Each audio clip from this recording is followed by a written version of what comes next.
Hola, autores, ¿cómo están? Vamos a continuar con nuestro programa de farmacología, ahora con el tema de antiinflamatorios no esteroideos, ¿ok? Que es lo que tenemos programado para la sesión de hoy, que más comúnmente lo conocemos como AINES, ¿verdad? Los antiinflamatorios no esteroideos. En una sesión anterior hemos desarrollado el metabolismo de las prostaglandinas, que en este cuadro vamos a básicamente recordar algunas funciones, algunos efectos, justamente sobre las cuales actúan, tienen algunas de sus acciones los AINES.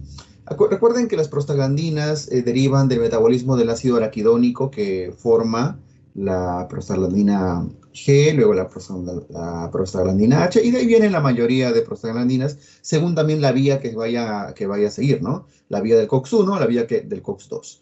Recuerden que la vía de COX-1 es constitutiva, siempre está en constante formación y generando efectos. En cambio, la COX-2 es inducible principalmente por la inflamación, ¿ya? Ahora, dentro de las prostaglandinas que se forman por la vía del COX-1 están, entre ellas, el tromboxano A2, la prostaglandina I2, llamada también prostaciclina, ¿se acuerdan? Que aunque no es principalmente formada por la vía de la COX-1, sino por la vía de la COX-2, también tiene ciertos efectos en esta vía. La prostaglandina E2, D2, etcétera. Pero estas son algunas de las principales y más importante para esta clase es recordar los efectos. Recuerden que los efectos del tromboxano son básicamente la activación plaquetaria, la agregación plaquetaria, vasoconstricción, efecto que se ve efecto contrario al que tiene la prostaciclina. Acuérdense que la prostaciclina ya también genera vasodilatación e inhibe la agregación plaquetaria. Por lo tanto, tanto tromboxano como prostaciclinas tienen un efecto contrario. De ahí que la prostaciclina tenga mayor importancia en su vía de formación por la COX-2. ¿Ok? Otro efecto es la protección de la mucosa gastrointestinal mediante la secreción de moco protector, entre otros efectos. Tiene acción sobre la vasculatura renal. ¿Se acuerdan cuál era? El efecto que tiene sobre la vasculatura renal es las prostaglandinas, es que genera vasodilatación, sobre todo de las arteriolas aferentes. ¿Ok?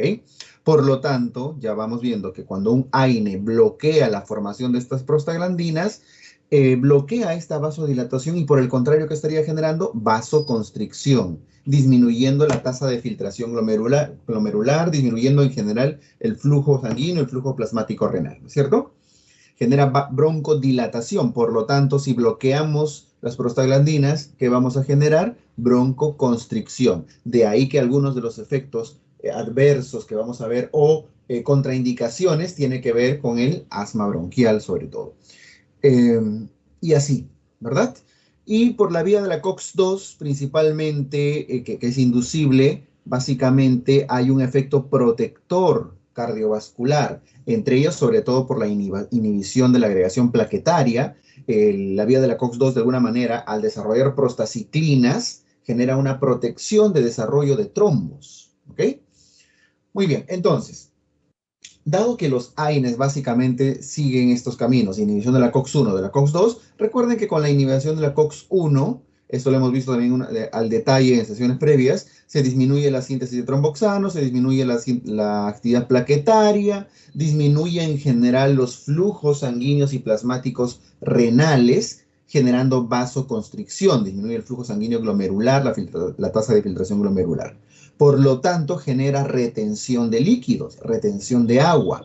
También genera retención de sodio, pero al haber más retención de agua que retención de sodio, de alguna manera genera edemas, pero a la vez una hiponatremia, pero una hiponatremia dilucional por mayor retención de agua, ¿cierto?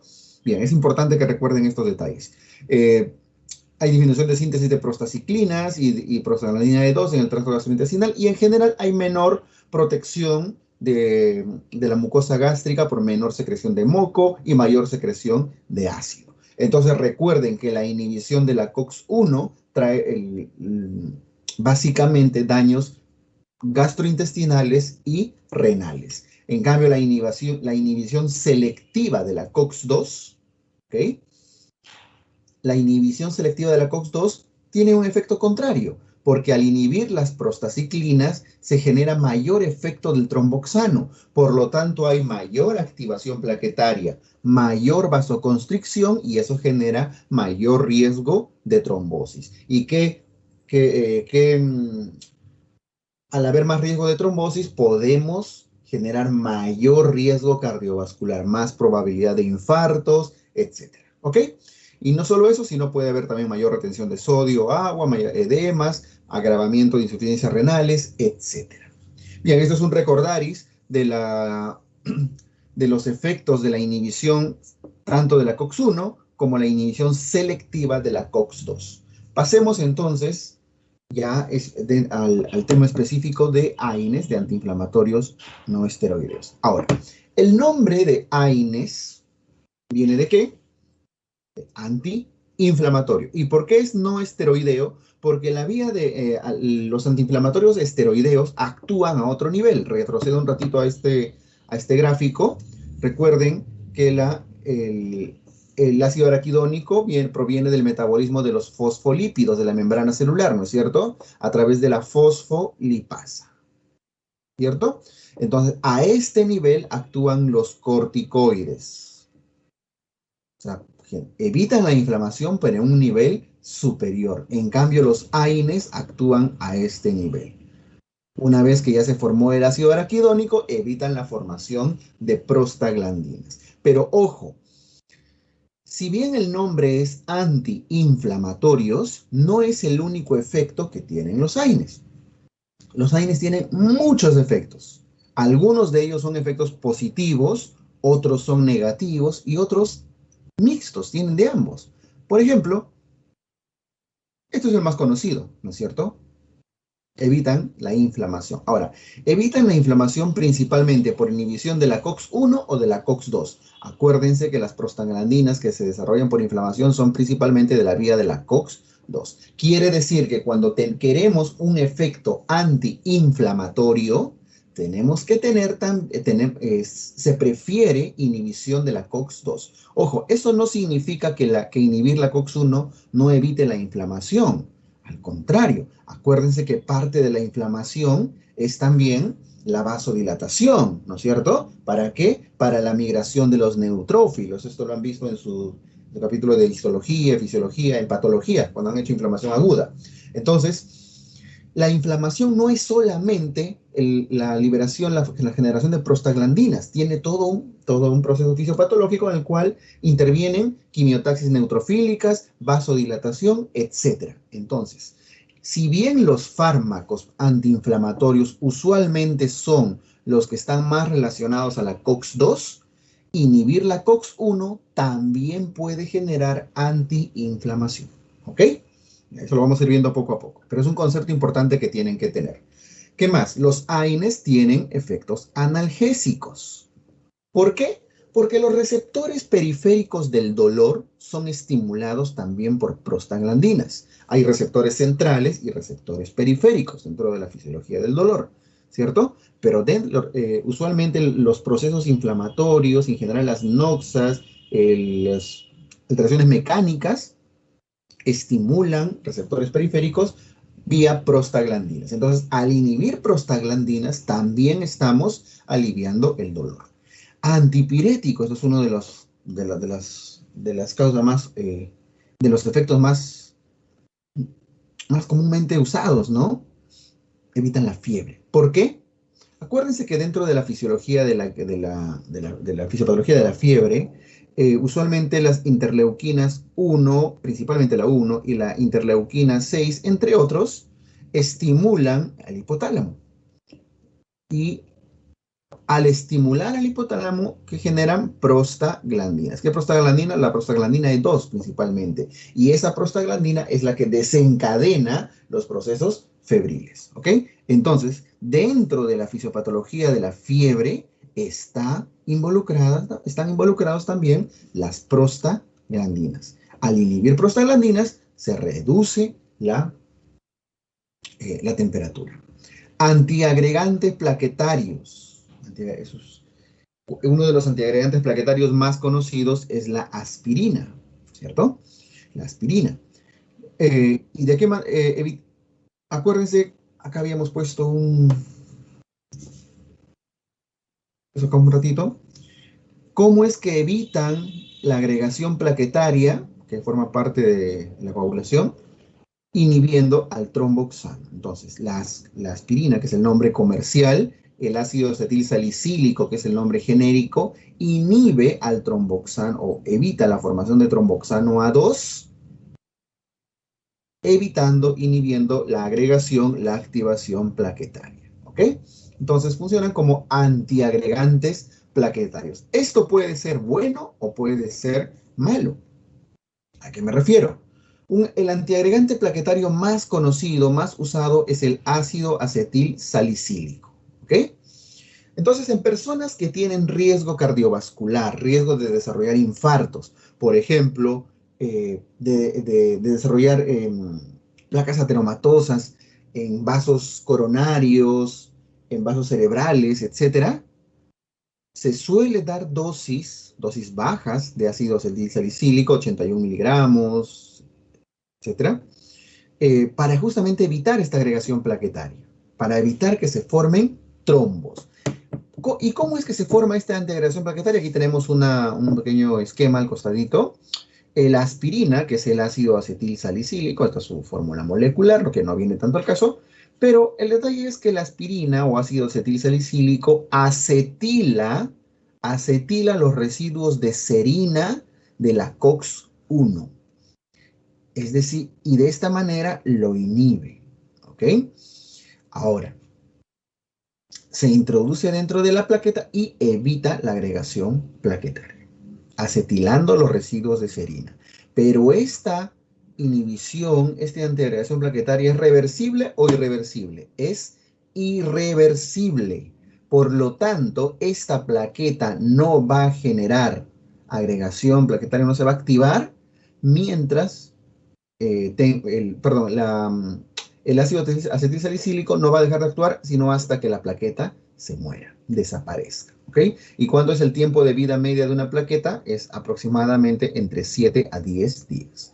Por eso, ahí viene el lado malo. Cuando una persona se va a operar, va a entrar a una cirugía, en una cirugía que hay cortes, disecciones y demás, hay alto riesgo de sangrado, ¿cierto? Al haber alto riesgo de sangrado, una tiene que evitarse no solo la aspirina o el ácido acetilsalicílico, sino muchos anticoagulantes, clopidogrel, warfarina, heparina, que tienen diferentes mecanismos de acción.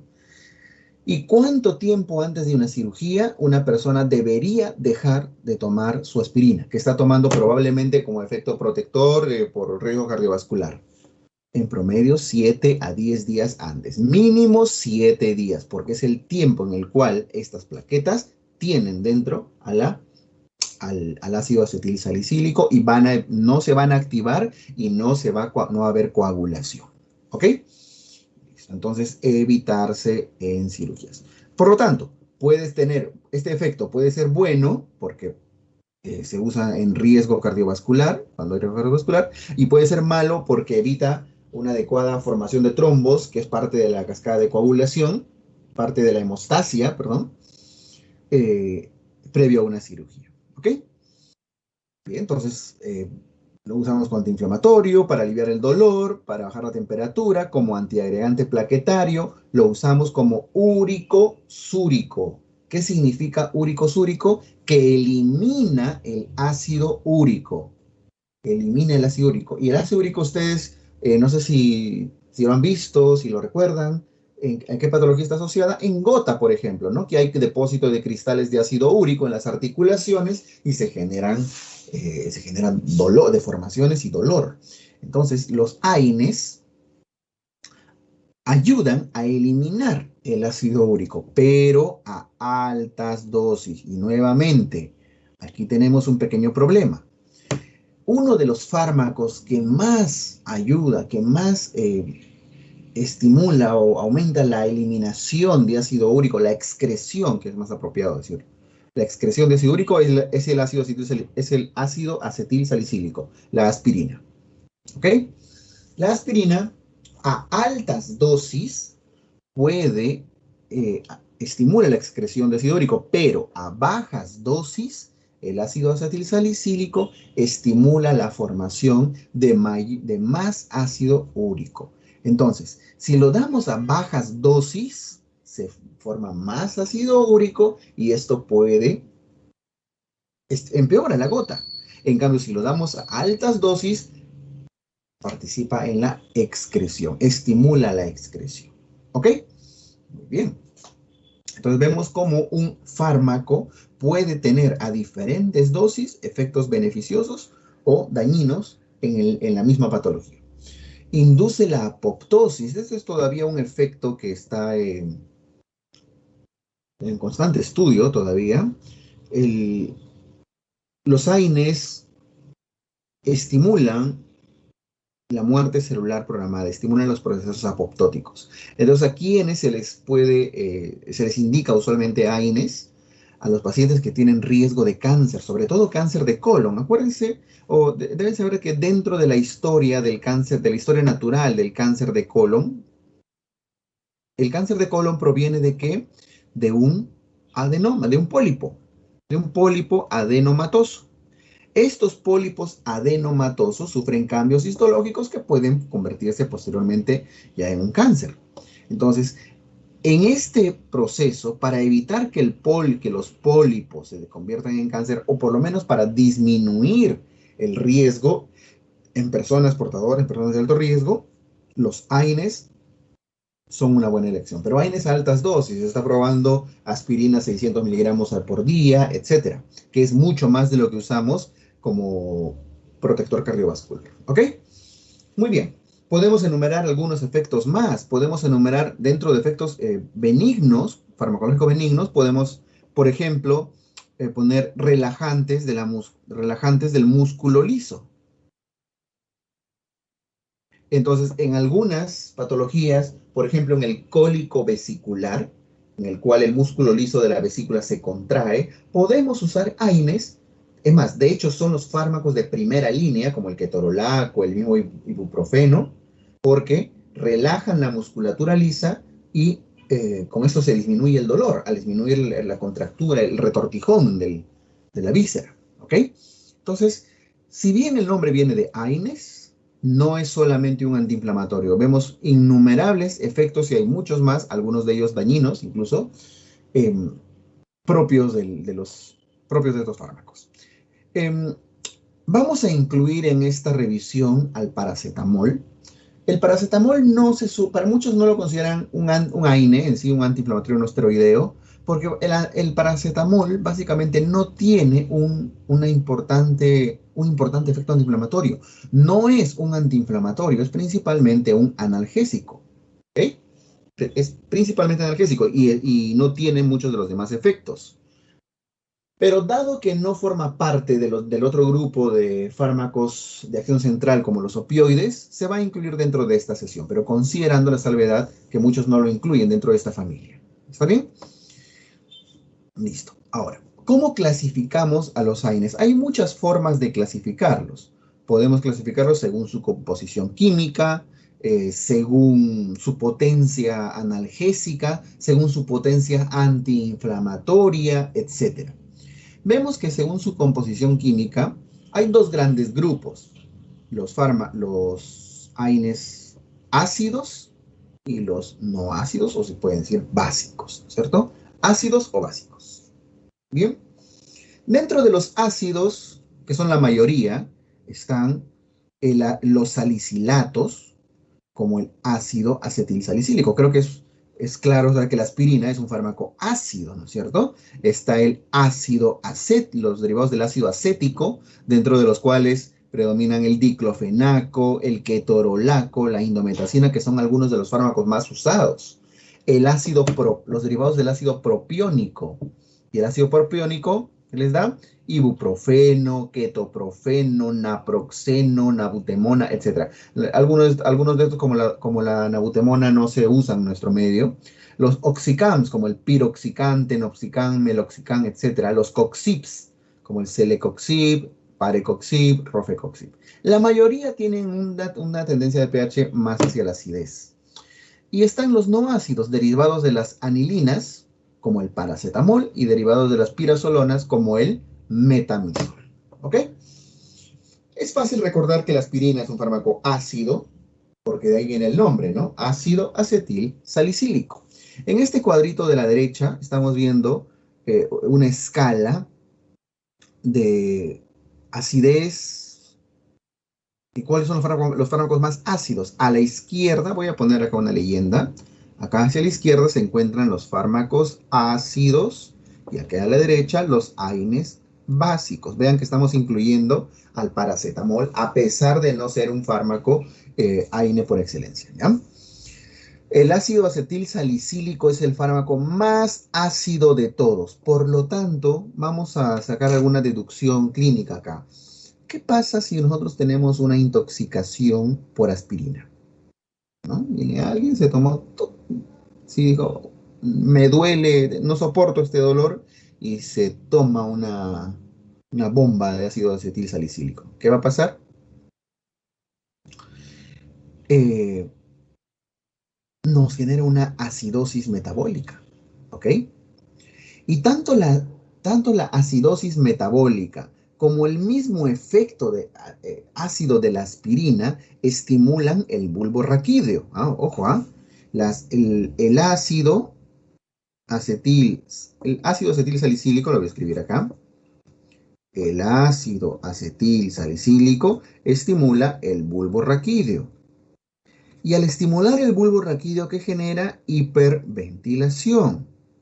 Y si hiperventilamos, ¿qué estamos perdiendo? CO2. Y al perder CO2, ¿qué se genera? Una alcalosis. ¿Pero qué es por CO2? Por lo tanto, es una alcalosis respiratoria. Esta hiperventilación genera una alcalosis respiratoria. Y el ácido acetil salicílico de por sí generaba, ¿qué cosa? Una acidosis metabólica. Entonces, de entender, de conocer el pH, en qué rangos de pH se encuentra un fármaco, como la aspirina, que es el representante de los más ácidos, podemos identificar, con ese antecedente, podemos identificar qué tipo de trastorno metabólico puede estar desarrollando una persona que se ha intoxicado con AINES. Doctor, le traigo acá a mi hermano que jugando fulbito se golpeó, no aguanta el dolor, se ha tomado 10 aspirinas, de las de 500, ¿no? Entonces, lo ven hiperventilando. ¿Qué ha pasado? Está probablemente con una acidosis metabólica, con una alcalosis respiratoria. Que esto se tiene que manejar hidratando adecuadamente, manejando medio interno principalmente, ¿no? No hay un antídoto en sí. Eso ya tiene sobre todo manejo interno. Otros fármacos ácidos están como el salicilato sódico, el diflunisal, ketorolaco, que es súper usado, la indometacina, etcétera. Algunos de estos como el nabumetona, sulindaco, etodolaco, que se usa mucho en Estados Unidos, el diclofenaco, que es de estos probablemente los que más conocen en nuestro medio son el ácido acetilsalicílico, el ketorolaco, el diclofenaco, y luego vienen los coxips. Vean que los coxips, como el lumiracoxib y más abajo el celecoxib, valdecoxib, etcétera, no son tan ácidos como la aspirina, pero tienen cierto grado de acidez. Sobre todo el lumiracoxib, que es uno de los más modernos que han ingresado, ¿no? Luego entre el ketoprofeno, el naproxeno, ibuprofeno, que son algunos de los fármacos más usados, sobre todo cuando hay dolores menstruales en las chicas, ¿no? Luego vienen los coxips, que ya son un poquito menos ácidos. Finalmente vienen los oxicams, como el piroxicam, el oxicam, y al final, el menos ácido de todos, el paracetamol. En este caso, una intoxicación por paracetamol sí tiene antídoto, ¿verdad? ¿Cuál es el antídoto del paracetamol? Una intoxicación por paracetamol, la N-acetilcisteína. Eso tienen que saberlo, tienen que ponerlo. En caso de intoxicación por paracetamol, N-acetilcisteína. ¿Ok? Lo resalto. Listo. Entonces, vean, algunos AINES son ácidos, otros un poco menos.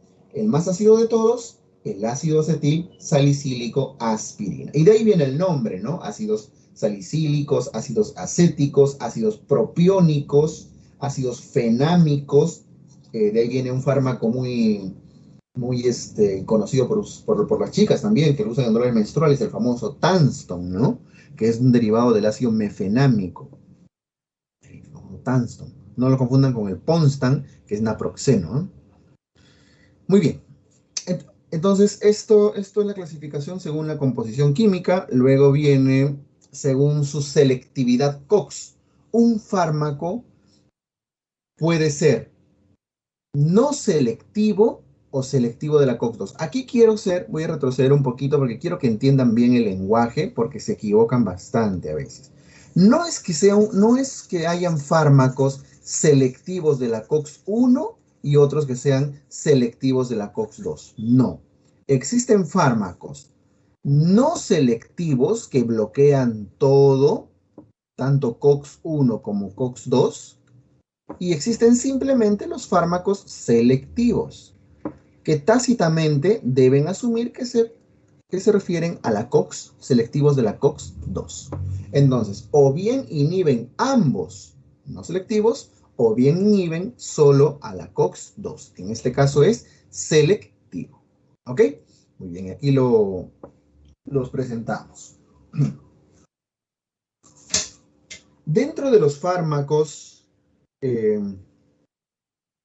no selectivos, es decir, no selectivos de ningún COX, ni del COX-1 ni del COX-2, inhiben a ambos, que son los tradicionales, los convencionales, como quieran llamarlos, están la aspirina, el ácido acetilsalicílico, el acetaminofén o paracetamol, la indometacina, aquí están con algunos de sus nombres comerciales, ¿no? Que se usan que vienen sobre todo de Estados Unidos.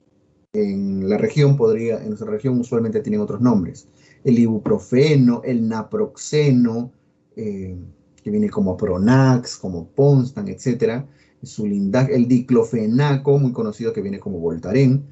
Piroxicam, meloxicam, cetoprofeno o ketoprofeno, también en algunos lados se les menciona con C y en otros con K. Y si el nombre comercial es Profenit, etc. Vean, aquí tienen a los más usados. Probablemente los que más se usan hoy en día son, de hecho, el acetaminofén, la aspirina. La indometacina se usa cada vez menos por algunos efectos severos que tiene, pero igual el ibuprofeno, el naproxeno, por ahí el diclofenaco, el piroxicam, meloxicam, ketoprofeno. La mayoría se usa. Y los selectivos de la COX-2, por lo tanto que tienen cierta mayor potencia antiinflamatoria, están los COXIPs. Dentro de ellos el rofecoxib, valdecoxib, parecoxib, celecoxib, etoricoxib, lumiracoxib. Algunos de estos, sobre todo el rofecoxib, ya ha sido retirado del mercado, ya no se usa. Está acá por una cuestión histórica, porque tenemos que recordar por qué se retiran. Se retiran estos fármacos, el rofecoxib, porque por la alta incidencia de infartos en los pacientes que consumían. Acuérdense que los inhibidores selectivos de la COX-2, cuando se inhibe la COX-2, aumenta el riesgo cardiovascular, ¿verdad? Por lo tanto, la inhibición de estos fármacos tendía a desarrollar más eventos de infartos. Y esto pasó con este fármaco y por eso se fue retirando. Entonces, vean, ¿qué habíamos dicho? Volviendo un ratito a nuestro cuadro madre, que cuanto más se inhibe la COX-2, estamos inhibiendo la inflamación. Si uno quiere inhibir la inflamación, tiene que atacar principalmente a la COX-2. Por supuesto que los no selectivos también inhiben la inflamación porque están inhibiendo ambos, tanto COX-1 como COX-2. ¿Ok? Pero cuanto mayor inhibición de la COX-2 haya, hay mayor grado de inhibición. Significa que los fármacos antiinflamatorios, ojo, no estoy diciendo eh, de más potencia analgésica, no estoy diciendo más potencia analgésica,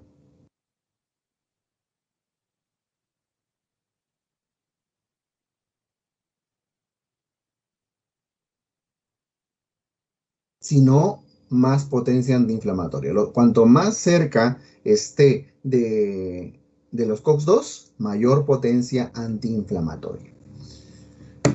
Por lo tanto, los fármacos antiinflamatorios más potentes son celecoxib, valdecoxib, rofecoxib, generalmente los coxibs. Y uno de ellos, el etodolaco, que no es un coxib, el etodolaco no es un coxib, o sea, no es un inhibidor selectivo de la COX-2, es un inhibidor de hecho no selectivo, igual que el diclofenaco y el meloxicam, pero tienen potencia antiinflamatoria.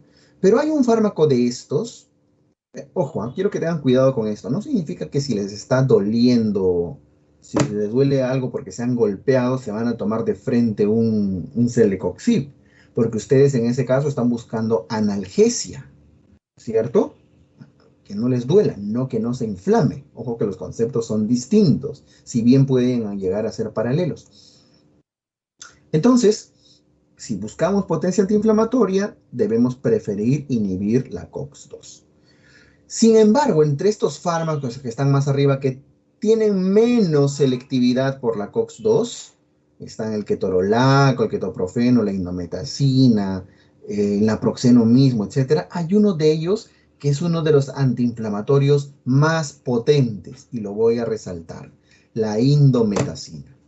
La indometacina es uno de los antiinflamatorios más potentes que hay. ¿Ya? La indometacina. Es uno de los antiinflamatorios más potentes que hay en el mercado. Pero ustedes dirán, pero William, tú nos has dicho que los fármacos antiinflamatorios más potentes son los que se acercan a la COX-2, ¿cierto? Pero la indometacina es un inhibidor no selectivo, de hecho ataca más a la COX-1. Entonces, ¿por qué es un antiinflamatorio tan potente? Porque acuérdense que la inflamación no solamente es dependiente de prostaglandinas. En la fisiopatología de la inflamación también participan factores quimiotácticos de activación neutrofílica, factores vasodilatadores, etc. Entonces, la indometacina justamente actúa a esos niveles, inhibiéndola, en este caso, generando vasoconstricción, inhibiendo la activación de los neutrófilos, inhibiendo la quimiotaxis, etcétera. Son otros mecanismos, ¿ok? Entonces, la indometacina es un potente antiinflamatorio. Muy bien, entonces los fármacos, como ven, se pueden dividir se pueden clasificar según su composición química, su selectividad COX, según su tiempo de vida media. Hay fármacos que duran, como ven, menos de 5 horas, algunos muy poquito, su efecto, algunos 5 a 15 horas y otros más de 15 horas.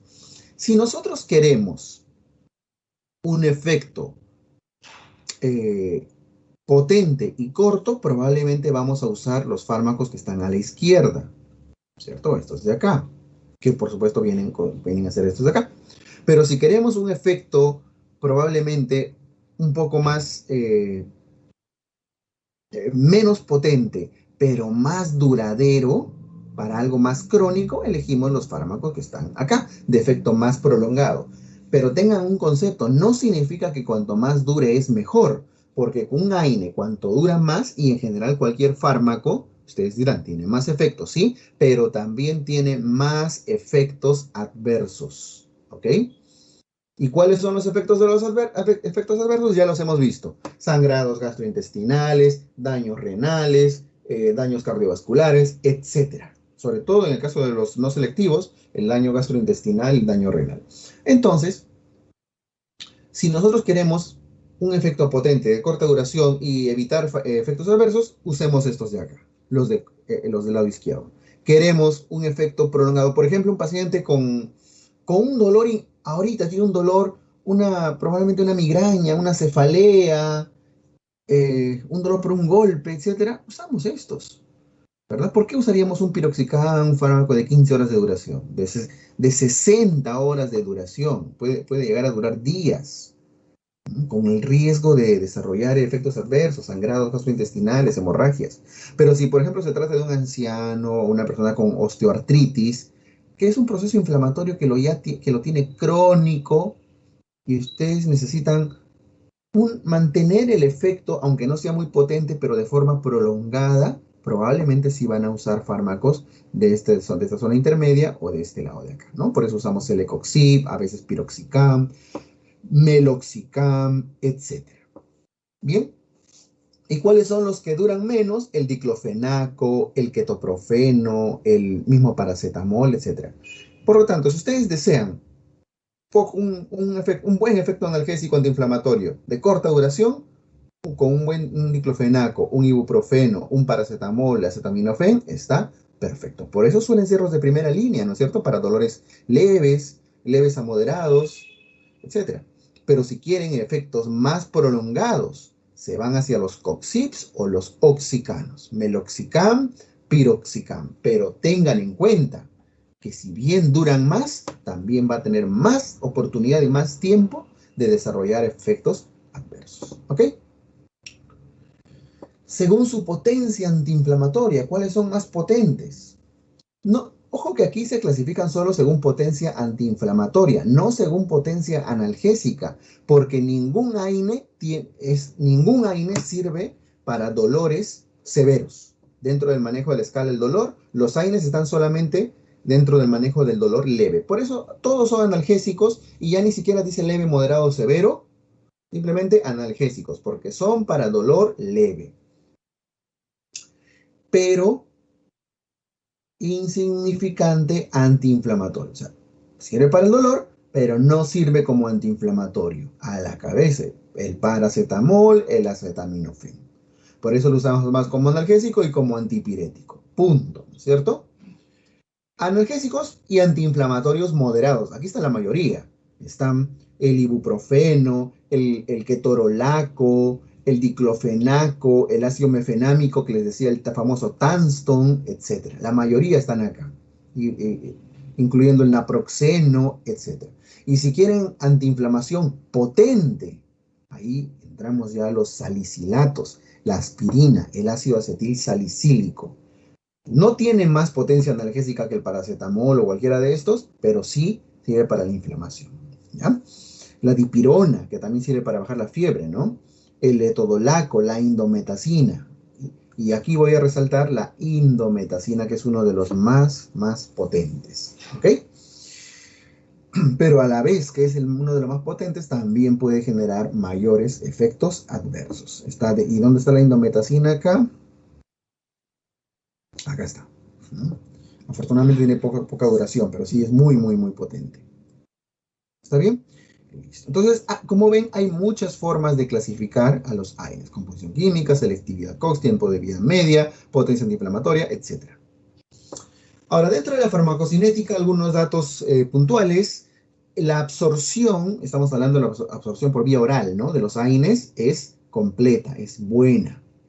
Se absorbe bastante bien, pero la distribución es baja, tiene bajo volumen de distribución. ¿Qué significa? ¿Qué significa que tenga alta absorción y bajo volumen de distribución? ¿Dónde se va a quedar? ¿En el plasma o en los tejidos periféricos? Si se absorbe bien, pero se distribuye mal, va a tener más concentración en el plasma. Va a tener poca migración hacia tejidos periféricos porque tiene una baja distribución, ¿no es cierto? Muy bien. Ahora, si está en el plasma en gran cantidad, pues tiene alta unión a proteínas plasmáticas. ¿Y cuál es la principal proteína plasmática a la que se unen? La albúmina. Esto es bueno y a la vez es malo. Bueno, en el sentido que al unirse a la albúmina, solamente las fracciones libres son aquellas que tienen efecto, ¿no? Efecto terapéutico, efecto farmacológico. Pero, por ejemplo, ¿qué pasa si lo usamos en combinación con otro fármaco que también se une a la albúmina? Vamos a poner, por ejemplo, warfarina, que es un anticoagulante, ¿no? Una persona puede estar consumiendo cierta dosis de warfarina y de pronto empieza a tomar AINES por un dolor, ibuprofeno, naproxeno. Pues bien, este naproxeno, este ibuprofeno se absorbe bastante bien, se une a la albúmina y la warfarina, que también debe unirse a la albúmina, terminan compitiendo por la albúmina y ganan los AINES. Significa que va a haber, ¿qué va a pasar con la warfarina? ¿Va a aumentar o disminuir la fracción libre? Va a aumentar porque ya se une menos a la albúmina. El AINE se lo quitó. Entonces hay más warfarina libre, por lo tanto hay más efecto anticoagulante y puede desarrollar sangrados. ¿Ok? La persona, porque está aumentando el efecto de la albúmina, de la warfarina, perdón. Entonces, este concepto de alta unión a proteínas plasmáticas, alta unión a la albúmina es importante porque cuando lo combinan con otros fármacos, deben tener en cuenta también, que si este otro fármaco también se une a la warfarina para evitar que aumente su fracción libre. ¿Ok? Listo. El metabolismo es principalmente hepático, aunque escaso, salvo en el tema del paracetamol, que sí es de metabolismo hepático, de ahí que las sobredosis pueden generar hepatitis medicamentosas. Y la eliminación es principalmente renal. ¿Ok? Muy bien. Entonces, sobre todo con el tema de la distribución y de la unión a proteínas plasmáticas, deben tenerlo bastante en cuenta, ¿ya? Interacciones farmacológicas de los AINES. Pueden interactuar con muchos fármacos. Y ojo, los AINES son los fármacos más recetados, por no decir vendidos, ¿no? Recetados en general en el mundo. En el mundo. Por lo tanto, suelen combinarse a veces accidentalmente, a veces a propósito, con otros fármacos. ¿Cierto? Por ejemplo, con los YECAS. ¿Para qué sirven los YECAS? Los inhibidores de las enzimas convertidoras de angiotensina para la hipertensión arterial. Entonces, los YECAS tienen por función bajar la presión arterial. Y dentro de todos los efectos que hemos visto de los AINES, ¿qué hacían los AINES? Una persona hipertensa está tomando su captopril, su enalapril, etcétera, que son YECAS, y de pronto, por algún motivo de dolor o artrosis, empieza a tomar AINES. ¿Qué pasa con los AINES? ¿Se acuerdan? Vamos a retroceder. Ver acá. Disminuye la filtración glomerular, por lo tanto, aumenta el volumen. Retiene sodio y agua, principalmente agua. Y si está reteniendo agua, estamos aumentando el gasto cardíaco, ¿no es cierto? Y al aumentar el gasto cardíaco, ¿qué pasa con la presión? Aumenta. Entonces, de pronto van a la consulta y dicen, doctor, yo estoy tomando religiosamente mis antihipertensivos, pero no sé por qué. Sigo con la presión alta. Me está doliendo la cabeza, mis controles salen altos, no sé qué está pasando. ¿De casualidad está tomando algo para el dolor? Ah, sí, yo estoy tomando mi piroxicam por mi artrosis. Bien, ¿no? Listo. Probablemente ahí esté la razón. Entonces, en el caso de los YECAS, los AINES elevan el gasto cardíaco. Además que generan vasoconstricción, cierre de la arteriola aferente del riñón, etcétera, entre otras cosas. Entonces, no van bien. En el caso del ácido acetil salicílico ya hemos visto, ¿no? Por ejemplo, bajas dosis de ácido acetil salicílico aumentan, el ácido úrico, pero altas dosis de ácido acetil salicílico excretan mayor ácido úrico, ¿no? O sea, en una misma patología puede servir de diferentes formas. Por lo tanto, si una persona está tomando, tiene riesgo cardiovascular y está usando aspirina como protector cardiovascular y además tiene gota, ¿qué va a pasar? Pues va a estar desarrollando más ácido úrico, entonces hay que considerar otras opciones. En el caso de los corticoides también tienen efecto antiinflamatorio, tienen efecto inhibidor de la hemostasia, anticoagulante de alguna forma. Entonces, si se combinan con AINES, una persona que tiene riesgo de sangrado y tiene una herida o le hacen una cirugía, probablemente tenga más riesgo de sangrado, ¿no? También interaccionan con el litio, requiriendo mayores dosis, etcétera. Con la warfarina ya hemos visto, ¿no? Arriba hemos visto por qué, porque le reduce la unión a proteínas plasmáticas de la warfarina, etcétera. Y con un montón de fármacos, con el metotrexate, ciclosporinas, etcétera, etcétera, etcétera. ¿Ok? Entonces, tomar un simple ibuprofeno, tomar un simple paracetamol, un naproxeno, en realidad no es tan simple, porque hay que conocer bien la historia que está tomando el paciente. Entonces, ¿qué pasa cuando van en nuestra región? ¿Qué pasa en la farmacia? Doctor, van a la farmacia y en la farmacia, doctora, me está doliendo la garganta, ¿qué tomo? Ah, mire, acá tengo este naproxeno. Les pregunta si está tomando, en la farmacia les pregunta, ¿está usted tomando tal vez metotrexate, algún anticoagulante? Ah, ¿recuerda cuánto es su tiempo de protrombina, su último tiempo de protrombina con el que se mide la dosis de warfarina? ¿Está tomando heparina? ¿Está tomando algún antihipertensivo? Sí, estoy tomando para la presión. ¿Y será un YECA o será un ARA2 o será un beta block? ¿No es cierto? Etcétera. Entonces, ni siquiera un AINE debe ser recetado consumido tan libremente. ¿Ok? Tengan mucho cuidado, sobre todo si son pacientes críticos, son pacientes crónicos que están bastante medicados a la hora de indicar un AINE. Bueno, usos clínicos usualmente se usan para los problemas dolorosos y de inflamación propios de la osteoartritis o artrosis, de la espondilitis anquilosante, que son procesos inflamatorios, la gota aguda, ya lo hemos visto, la artritis, el lupus, los dolores menstruales, que se desconoce como dismenorrea, la menstruación dolorosa, ¿no? Etcétera. Entonces, en todos estos casos, principalmente prefieren fármacos antiinflamatorios, AINES, ¿no? Ya sea inhibidores selectivos o inhibidores no selectivos, según sea la historia clínica del paciente, las comorbilidades, otros fármacos que esté tomando, etc.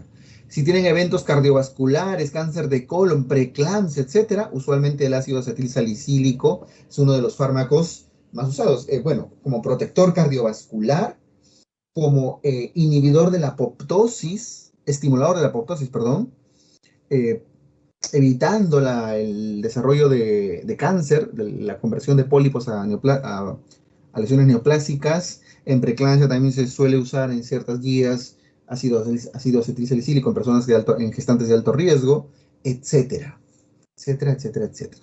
Es una amplia variedad de usos.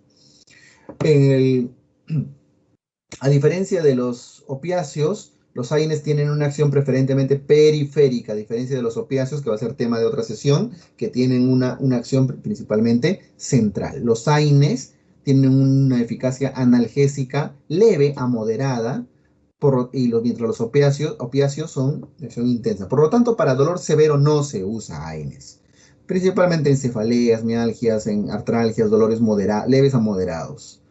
También como antiinflamatorio, antitérmico, antiagregante plaquetario, uricosúrico, relajante de la musculatura lisa, etc. En cambio, los opiáceos para dolores viscerales, dolores intensos, pueden generar narcosis, sueño, dependencia, tolerancia, porque ya son derivados, la mayoría derivados de la morfina, ¿no? Bien, dentro de la escala de manejo del dolor de la OMS se describen dolores leves, moderados y severos. Los AINES están acá dentro de los dolores leves. ¿Okay? No opioides, es decir, AINES, ácido acetilsalicílico, AINES y acetaminofén, paracetamol, si es que no lo consideran un AINE dentro de la familia de los AINES, ¿no? Si es que ya el dolor es moderado, tienen que usar un no opioide, es decir, un AINE, más un opioide leve, como codeína, hidrocodona, tramadol, oxicodona. Una de las combinaciones comerciales más comunes es el tramadol más paracetamol, por eso, que se usa acá. ¿Que lo venden con qué marca? Saldiar, ¿no? Con Z. Vamos a hacerle Cherry, solo porque es uno de los más conocidos como marca, pero para que se acuerden. O sea, que son combinaciones que se hacen ya para dolores moderados. Y dolores severos ya pueden usar los AINES, pero ya tienen menor efecto. Aquí principalmente se usan opioides potentes como la morfina, oxicodona, metadona, fentanilo, remifentanilo, oxicodona, ya lo mencioné, etcétera, petidina y demás. Bien. Secundarios, un montón de efectos secundarios. A nivel digestivo, probablemente los que más conocemos son a nivel digestivo, renal y cardiovascular, ¿no? Digestivo y renal, sobre todo los por inhibición de la COX-1 y cardiovascular, sobre todo por inhibición de la COX-2. En el caso digestivo, dolores abdominales, náuseas, diarrea, anorexia, erosiones, úlceras gástricas, ya hemos visto por qué, anemias usualmente secundarias al sangrado, a la hemorragia. Estas úlceras pueden llegar incluso hasta las perforaciones. Solo para comentarles casos clínicos que alguna vez he podido ver, pacientes han llegado a emergencia con hemorragia digestiva alta que les ha llevado a una hemoglobina de 3. Entonces, ya prácticamente al borde de la muerte, ¿no? Antecedente, piroxicam. ¿Por qué? Por artrosis o artritis reumatoide. Que lamentablemente lo necesita porque el reumatólogo lo indica, ¿no? Y es un buen fármaco. Pero a veces no se consideran bien no se considera bien la historia clínica del paciente y trae estos problemas, ¿no? Entonces el gastroenterólogo termina sufriendo acá. Bueno, el paciente. A nivel plaquetario, inhibición de la activación plaquetaria, esto favorece hemorragias, sangrados, por eso deben evitarse o controlarse mucho en personas quirúrgicas, o pacientes con hemofilia, deficiencias de factores de coagulación, etc. A nivel renal, ya hemos visto retención de agua y sal, edemas, menor eficacia de antihipertensivos, menor eficacia de diuréticos. Antidiuréticos no, sino de diuréticos, porque igual están reteniendo agua y sal, ¿no? Entonces están evitando que los diuréticos funcionen. Hiperpotasemia, eso es importante. A nivel cardiovascular, cierre del conducto arterioso, del ductus, que puede ser algo bueno o puede ser algo malo. Por eso las gestantes, al menos hasta la semana 32, no deben consumir AINES. ¿Ok? Tipo ibuprofeno, naproxeno, etcétera, porque cierra el conducto arterioso del bebé, que es parte de la circulación fetal. Y esto, si un bebé nace con el conducto arterioso, se cierra antes de tiempo, es peligroso en el desarrollo del feto. ¿Ok? Se cierra el ductus. Y a la vez puede ser bueno esto, porque hay ciertas situaciones en las cuales el bebé debió cerrarse alrededor de la semana 32, debió cerrarse ahí y luego estar cerradito. Ya después de eso ya pueden consumir sus AINES, ¿no? Pero a lo que voy es, ¿qué pasa si un bebé no cierra su conducto en la semana 32, 33? Nace con el ductus abierto y eso se llama persistencia del conducto arterioso. ¿Cuál sería el tratamiento? AINES. Entonces puede ser malo si lo dan antes de la semana 32, pero puede ser bueno como tratamiento para cerrarle el ductus al neonato que tiene una persistencia, que es un tipo de cardiopatía, ¿no? Persistencia del conducto arterioso. Puede generar infartos al miocardio, trombosis, sobre todo los selectivos de la COX-2. A nivel sistema nervioso central, que es menos frecuente, puede generar cefalea, vértigo, mareos, confusión, hiperventilación. Esto sobre todo por efecto del ácido acetil salicílico, la aspirina. ¿Por qué? Porque habíamos dicho que genera estimulación a nivel del bulbo raquídeo, por la acidosis metabólica que puede generar. A nivel uterino, como relaja la musculatura lisa, esto lo hemos visto como uno de los efectos, puede evitar o retrasar las contracciones. Por lo tanto, prolonga la gestación, porque no deja que se contraiga bien el útero y puede inhibir el trabajo de parto. Entonces, de repente una mujer por algún tipo de dolor está consumiendo AINES y ya está en semana 41 y no viene.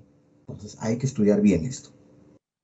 Puede generar reacciones de hipersensibilidad, rinitis vasomotora, edemas angioneuróticos, asma urticaria, etcétera, etcétera, etcétera. Bien, y ya para, digamos, especificar algunas a nivel gastrointestinal, que son las más comunes, ¿no? Pirosis, dispepsia, gastritis, erosiones, puede llegar a la úlcera.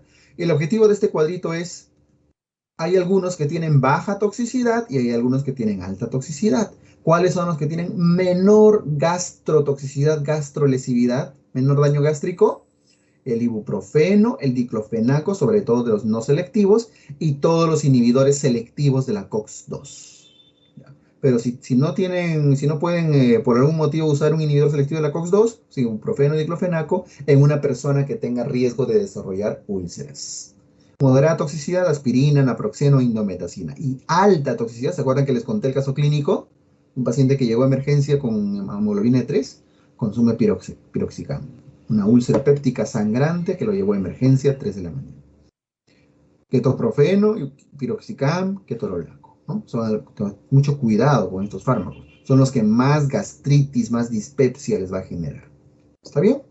Prefieran entonces los que tienen menos gastrolesividad. No es que sean mejores, ojo, no, ya, ninguno es mejor, mucho depende en qué lo van a usar y cuál es el antecedente del paciente. A nivel renal, ya saben que reduce la tasa de filtración glomerular, ¿cómo? Cerrando la arteriola aferente y de esa manera disminuye el flujo, la tasa de filtración glomerular, ¿cierto? Cierra. Retiene agua, sodio, potasio, por lo tanto genera edemas, genera aumento del gasto cardíaco. Puede llegar a una nefritis intersticial crónica. No hemos puesto acá bajo daño renal porque todos tienen daño renal importante. Puede ser intermedio, puede ser alto.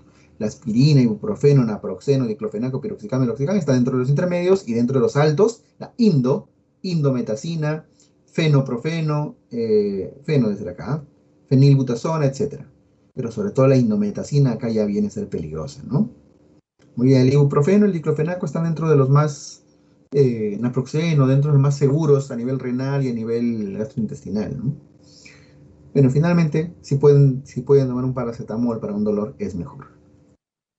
A nivel cardiovascular, a nivel, cuanto más selectividad por la COX-2 tenga, como el etoricoxib, rofecoxib, ya hemos visto que el rofecoxib, perdón, está retirado, pero cuanto más selectividad por COX-2, más riesgo de daño al miocardio, infarto al miocardio, de trombosis.